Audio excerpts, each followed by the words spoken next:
Congleton, I'm Claire's dad. On behalf of my wife, Sue, Claire's mother, Darcy, and her husband, Bill, welcome to our daughter's wedding. I'd also like to recognize, thank you.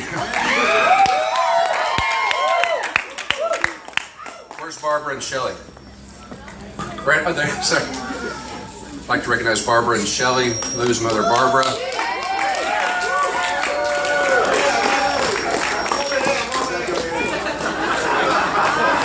Where's Big Lou? I just saw it. Right there. Big Lou, Lou's father, Nikki. Nikki's father, George Pappas. Papu? Where's Papu? Papu. And Uncle Robbie. Where's Uncle Robbie? Thank you so much for your help and support in making this such a special evening. And your parents. Your parents.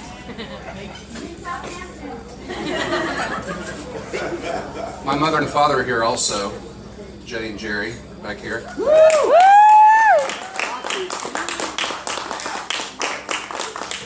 And my sons, Chase, Justin, and Ben. My sisters and their family are here from Texas as well. I know a lot of you have traveled a long ways to be here. We appreciate it. Thanks for coming and help celebrate this evening with us. Claire and Lewis, you really knocked yourselves out. What a beautiful wedding. I know your vision really came together, and it's absolutely gorgeous. Baby, you're stunning. This, pretty good. So it's been 539 days since the first engagement party. Then we had another engagement party, bachelorette parties, bachelor parties, showers, etc. And here we are today. You know, when I got into this deal, I knew my responsibilities. I thought they were just responsibilities. You know, write some big checks, walk her down the aisle, and give this speech. But really, it's turned into a job. Every day this week, I've gotten a to-dos list from Claire. And then she's been given other to-do lists to other people of the one I've got, and we've been like, so it's a job, and the job description would be, I am the camp counselor of the Nut Farm. So I think there's about 180 people here? Yeah. Okay. And I got to be honest with you, this is a little bit awkward for me. I've never spoken in front of a large group like this. This must be what it's like to do way too early.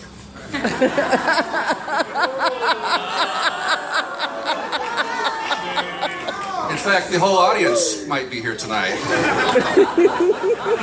The good news is they're going to be gone for 2 weeks, so you can turn off your DVRs. We don't have to pretend like we're watching.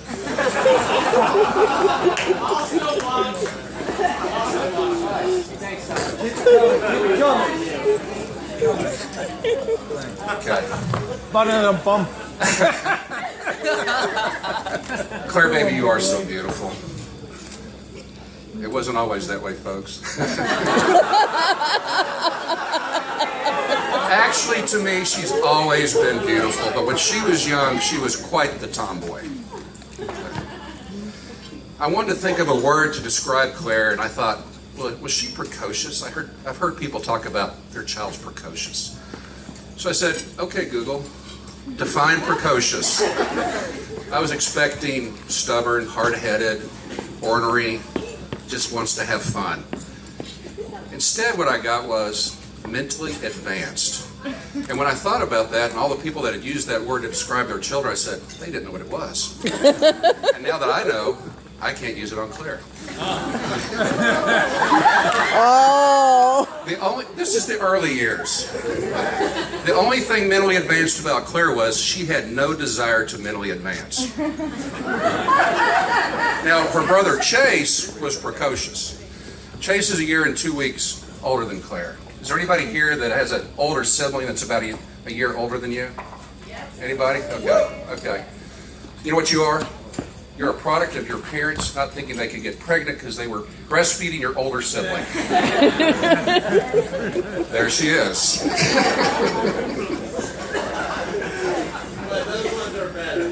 Anyways, Chase was quite advanced. He was reading encyclopedias, owner's manuals, dictionaries, and Claire could barely read it all.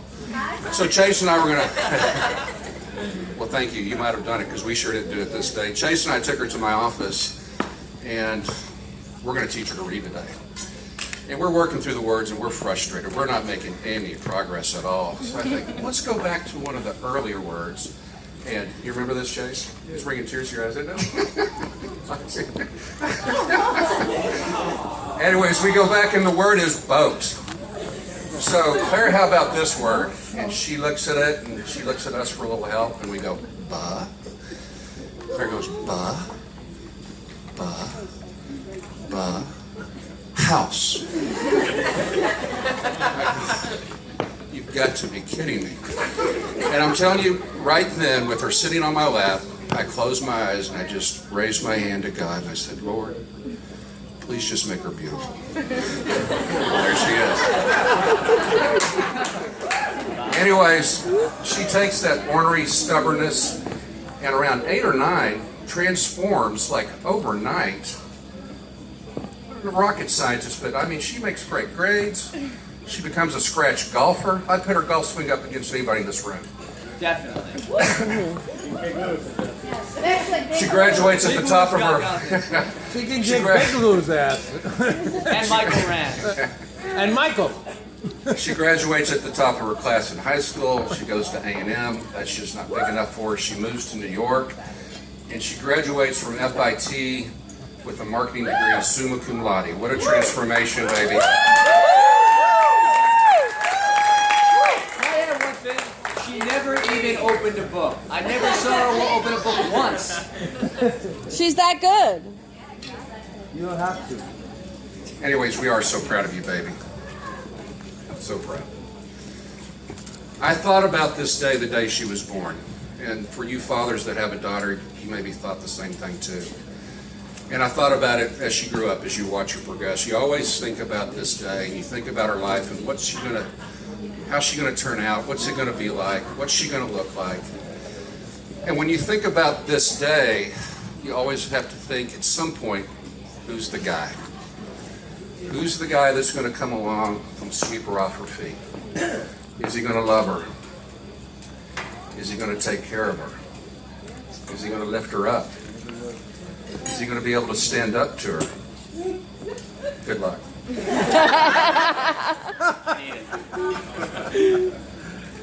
Anyways, about 6 years ago, I get a call from Claire. Hi, Daddy. And I can tell something's different. I've met this boy. His name's Lewis. I said, well, baby, why don't you send me a picture of the two of you? So she does. They, one of their first dates, I think they go to Florida for the weekend. Miami, Right? Anyway, she sends the picture, and my first reaction is, nice hair. And a lot of it. Anyways, things progress. Well, hold on just a second. So when Claire reaches out to Texas, she calls me, and then she usually calls my mother. So I get a call from my mom, and we're talking about this new boy. And we get around to what he's doing for work. And she goes, Drew, I'm a little concerned. I'm afraid he might be a Democrat. I said, well, I'm not so sure about that. And I know Joe and Mika have left, but Joe Scarborough is the Republican Revolution, Contract with America. That's who he works for. Don't give up so quick. She goes, but he works for MSNBC. I said, okay, I'm going to record the show. I'll get back to you in a couple of days. Well, at the end of the week, I give her a call. My head is hurting. I said, Mom, we might have a problem. Joe's the same guy that I remember, but everybody else on that deal is a crazy loon.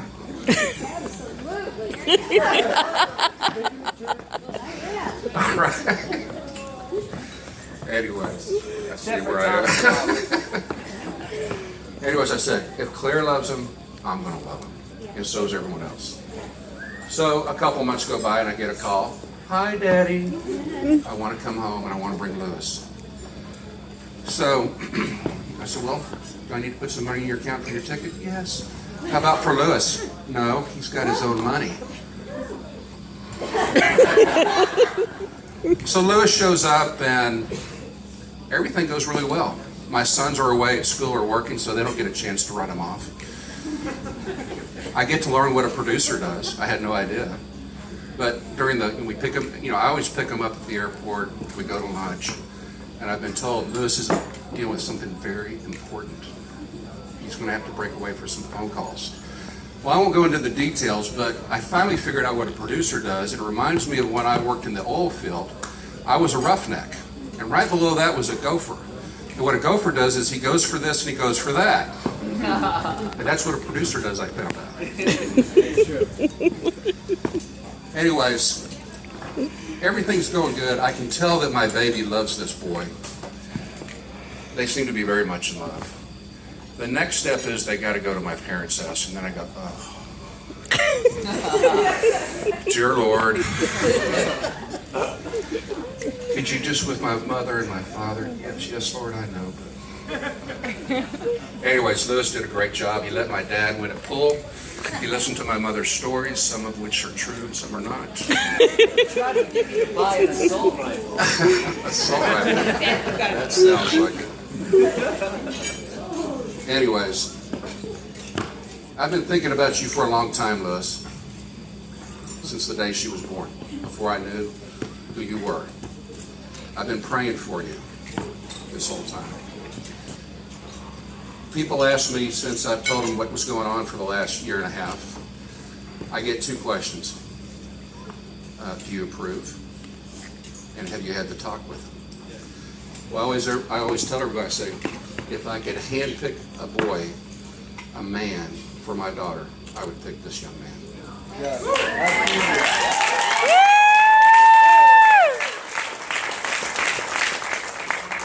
And because of that, I tell him I didn't have to have the talk with him.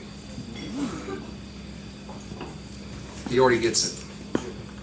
I'm so proud of the two of you. And really, I didn't get to choose. Claire got to choose. And Lewis got to choose. If everybody will grab their glass, I'd like to say a toast. Thank you. Today, two hearts, two minds, two souls come together as one. We all love you. Here's to the Bergdorfs.